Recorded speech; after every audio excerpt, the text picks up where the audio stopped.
Today we'll learn how to use the normal distribution to find probabilities related to pregnancy lengths in animals. Let's say we're studying rabbits, and we know that their pregnancy lengths are normally distributed with a mean of 31 days and a standard deviation of 2 days. This creates a normal distribution curve that looks like this. The peak of the curve is at 31 days, representing the mean pregnancy length.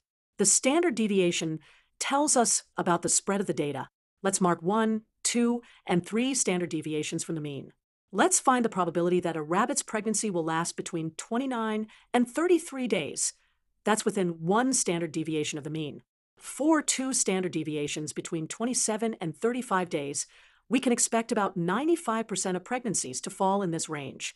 What if we want to find the probability of a pregnancy lasting between 30 and 32 days? We can shade this specific area under the curve. This means that about 38% of rabbit pregnancies will last between 30 and 32 days. We can use similar calculations to find the probability for any range of days. This information is valuable for veterinarians and breeders to plan and prepare for births, as they can estimate the likelihood of pregnancies lasting certain durations.